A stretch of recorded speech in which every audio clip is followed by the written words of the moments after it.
국내에서 뇌졸중은 60세 이상 사망 원인의 1위인데요.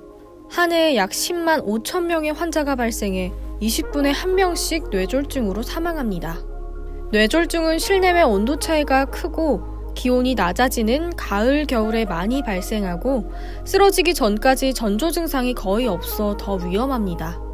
뇌세포는 20초만 혈액 공급이 중단되면 기능을 잃고 이 상태가 4분에서 8분가량 지속되면 영구 손상을 입게 되는데요. 따라서 뇌 속의 혈관장애는 시간을 다툽니다. 오늘 정보톡톡에서는 뇌졸중 증상과 예방법을 알아보겠습니다. 뇌졸중은 뇌경색 및 뇌출혈을 모두 포함하는 광범위한 질환입니다. 뇌졸중 전조 증상은 일과성 허혈 발작 증상이 있는데요. 일과성 허혈 발작은 순간적으로 뇌로 가는 혈액이 부족해 뇌졸중 증상이 나타나지만 보통 24시간 안에 완전히 회복합니다. 하지만 머지않아 뇌경색이 발생할 수 있다는 경고징후로 중증 뇌졸중으로 이어질 수 있어서 반드시 치료를 받아야 하는데요. 특히 일과성 대뇌 허혈성 발작이 발생한 후에 10%에서 20%의 환자에서 90일 이내에 이 중 50%가 48시간 이내에 뇌경색이 일어날 수 있기 때문에 주의해야 합니다. 뇌졸중은 뇌혈관이 막혀 발생하는 뇌경색과 뇌혈관의 파열로 인해 뇌조직 내부로 혈액이 유출되어 발생하는 뇌출혈을 통틀어 일컫는 말인데요. 뇌졸중의 원인이 되는 대표적인 만성질환은 바로 고혈압입니다. 뇌경색 환자의 50% 이상, 뇌출혈 환자의 70에서 88%가 고혈압을 동반하는 것으로 알려져 있고 심장질환도 주의해야 합니다. 심장 내 피의 흐름이 이상이 생겨 부분적으로 정체되면 혈전이 발생하는데요. 이 혈전이 뇌혈관을 막아 뇌경색을 일으킬 수 있기 때문입니다.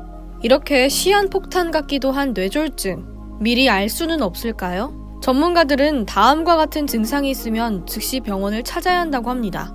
첫 번째로 감각장애입니다. 좌우 한쪽의 팔과 다리에서 피부 감각이 떨어지면서 바늘로 찔러도 아프지 않고 둔탁한 느낌이 듭니다. 두 번째로 운동마비인데요.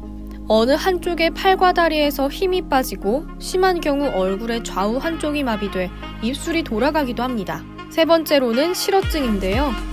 실어증은 두 가지 종류로 말을 알아듣기는 하나 발음이 안 되는 경우와 발음은 유창하지만 말을 못 알아듣는 경우로 나뉩니다. 네 번째로 시각장애입니다. 오른쪽과 왼쪽 어느 한쪽의 시야가 깜깜해져서 보이지 않고 물체가 두 개로 겹쳐 보이기도 합니다. 다섯 번째로는 두통입니다. 망치로 때리는 듯한 극심한 두통이 발생합니다. 여섯 번째로 어지럼증인데요. 가만히 있어도 물체가 빙빙 도는 듯 어지럽고 몸의 균형을 잡기 힘듭니다. 일곱 번째로는 의식 혼탁인데요. 졸리거나 몽롱한 의식을 보이며 심한 경우 혼수 상태에 빠지기도 합니다. 그렇다면 뇌혈관 질환 예방 수칙 어떤 게 있을까요? 먼저 금연입니다. 흡연은 심근경색증이나 뇌졸중 발병 위험을 2배가량 높입니다.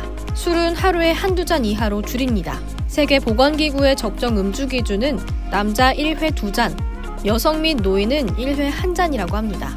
정기적으로 혈압과 혈당, 콜레스테롤을 측정합니다. 대표적인 심뇌혈관 질환 유발 요인인 고혈압, 당뇨병, 고지혈증은 질환이 진행되는 동안 뚜렷한 증상이 나타나지 않는데요.